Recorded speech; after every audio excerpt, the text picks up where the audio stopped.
Mrs. Carrington's salmon mousse. Oh, you like that, don't you? That's nice and light. No, thank you, Beth. I don't seem to be terribly hungry right now. Perhaps in a little while. You don't know what you're missing. Half the pieces, that's what I'm missing. Well? Beth, when you worked for Mrs. Bellman, did you learn anything about her relationship with Mr. Wheeler? Well, now, I'm not one to go around talking behind my employer's back, you know.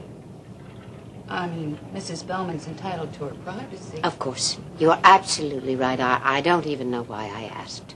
Oh, I do, with just natural curiosity. Since the man you love was so tight with Mrs. Bellman. Was? Isn't it still going on? Oh, no, ma'am. I thought you knew that much. Nah. Mrs. Bellman never could get Mr. Wheeler to marry her. She tried for 20 years. Finally, she just gave up and went back to Mr. Bellman.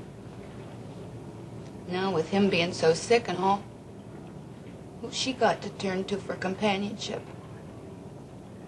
Just Mrs. Cook. She's hardly a comfort to her mother. Oh. I suppose she'll be after Mr. Wheeler again, then, do you think? For sure. If you keep on treating him the way you've been doing.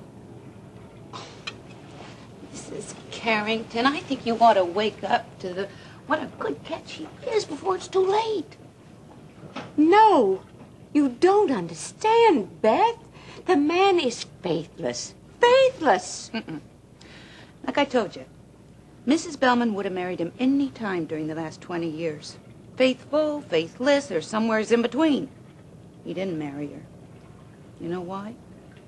Because that man couldn't get you out of his mind. Now I ask you, doesn't that count for something?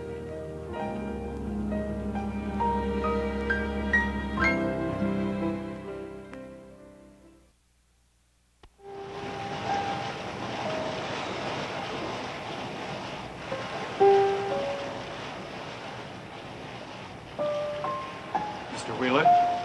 Yes? Shall I clear your dinner table? Yes, thank you.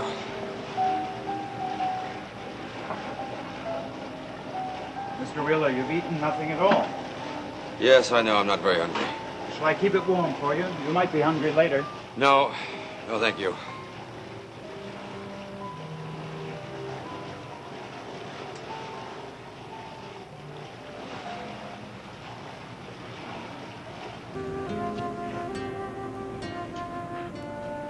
Sorry, pretty lady.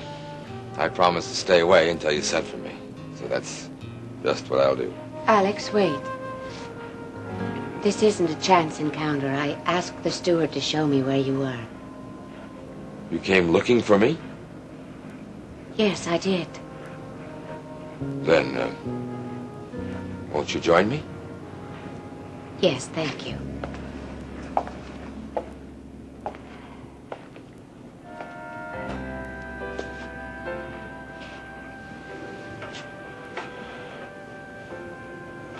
I thought you weren't going to see me because I shanghaied you. A prisoner can talk to her jailer?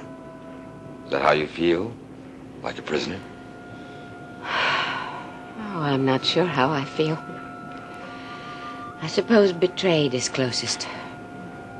You feel I betrayed you? Yes. It's wonderful how clearly you can see on the ocean, isn't it? Everything muddled becomes simple and plain. I've always found it so. Maybe that's why I've always sailed back to Saint-Tropez when I was troubled. When things were falling apart in my life, back to the one place where I'd been happy, at least for a little while.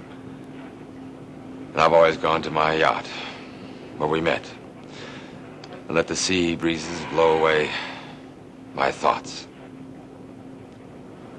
Except of you. Alex. To have had so much in common for so long. And to have spent so much time apart. And now, Now that I can reach out and touch you, and to know that I can't. Because something is between us, Alex. Someone. You still believe that? I don't know. After talking to Beth, I'm only more unsure. She told me you'd stop seeing Vicki. When Kevin told her that Stryker was very ill, she went back to him. She wanted to make him happy. She wanted to make up for all the lost years. She tried to work things out, but somehow her plan just didn't work. Why didn't it? Because she kept seeing you? Because you were still lovers? Iris, when Vicki went back to Stryker, I told her I wouldn't betray him. We'd always be friends. But no more. After you saw me at the opera, when you decided to pursue me again? No. Well before I saw you. When we met again, I told her that I loved you. That I'd always loved you. It was like returning evil for good. I had no choice. I had to tell her the truth. It was the hardest thing I've ever done. No, Alex.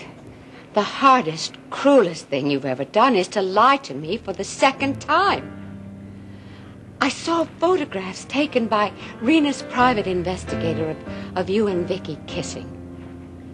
And they weren't old photos, Alex. They were very new. What happened after you kissed her? Tell me what happened then.